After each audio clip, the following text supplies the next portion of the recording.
Kaleb Johnson feels like a running back that nobody can make up their mind. Prototypical size, a natural one-cut runner, but is he a future superstar, or could he be a person that is that pit waiting to gobble you up? So I'm joined by Matt Price of DLF to break it down. Matt, I'm just going to start with a very simple question. Kaleb Johnson, are you a fan or are you not?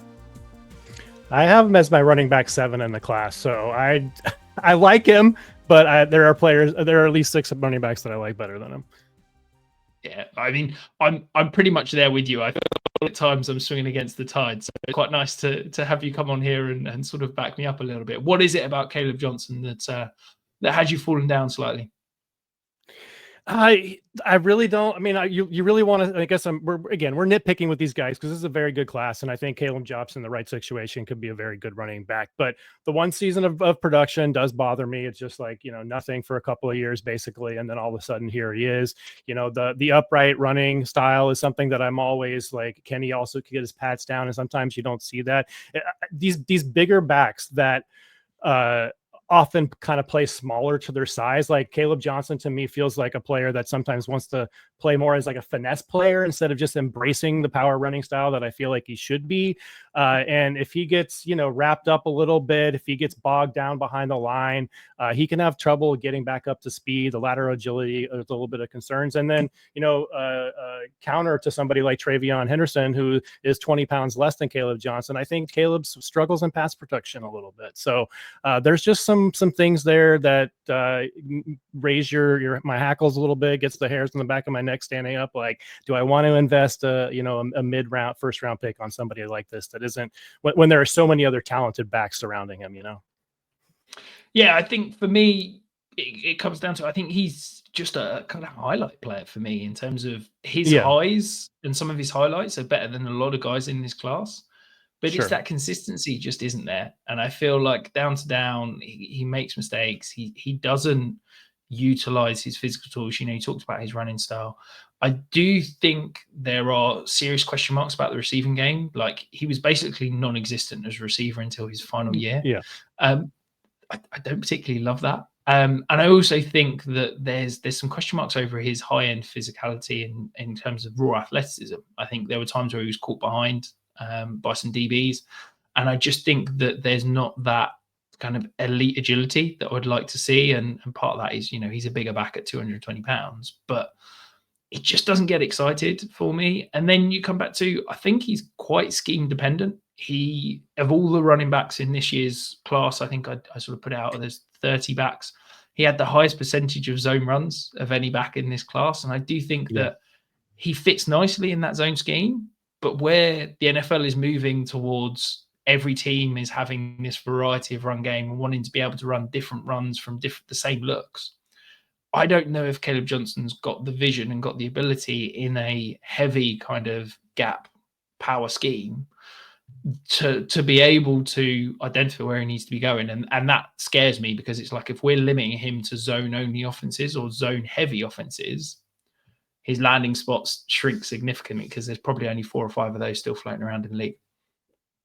Yeah, and most of those teams, except for maybe the Cowboys, have running backs, right? Unless the Niners, you think are going to draft a back high, the Dolphins, you think they're going to draft a back high. I just don't think that those teams would. Those are the 3 teams off the top of my head that I think he would fit really well with.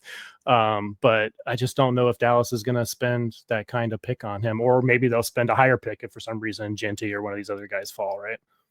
Yeah, absolutely. I mean, you look at here, 80% of his runs in 2024 came from zone concepts. Like, that's a scary high rate. And I think that, whilst he's got great vision in the zone concepts, I didn't see it versus the gap scheme. And I think that's a big question mark for him. But if you are here, if you have found us for the first time, welcome in. Hit that subscribe button. We're breaking down every single rookie prospect you need to know for your rookie drafts, and you will not regret hitting that sub button. So, receiving game wise, I always say that I have 3 buckets: my elite receivers, my guys that can't catch, and then everybody else kind of in the middle. For you, where does he fit? Obviously, we saw essentially 0 usage in his first 2 years, but then decent usage this past season. Do you think he's a competent guy that can get 30, 40 targets in a season, or do you think he's a guy that's going to need to come off the field on third downs at the next level?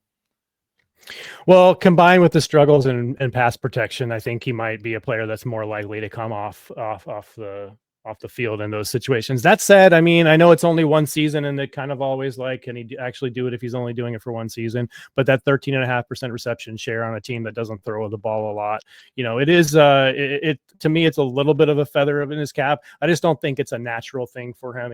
He's clearly just a dump off option or somebody that's going to run down the field 5 yards on the sideline and turn around. I think he will be very successful in well blocked screen plays where he has blockers in front of him, some space to build up to that kinetic energy that he can generate as once he gets up to speed.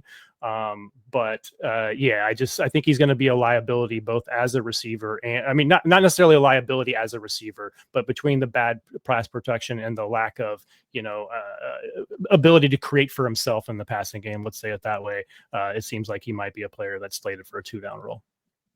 Yeah, it feels like he could quite quickly get in the coach's bad books on passing downs if he's, going to get his quarterback killed once or twice. That's it. He's suddenly now a committee back, and it feels nervous for me having to spend up and pay the draft capital that I think you're going to have to pay to acquire Kaleb Johnson in rookie drafts for a guy that could very quickly be a kind of a 50-60% opportunity guy in the NFL. Yeah, I would say that I feel like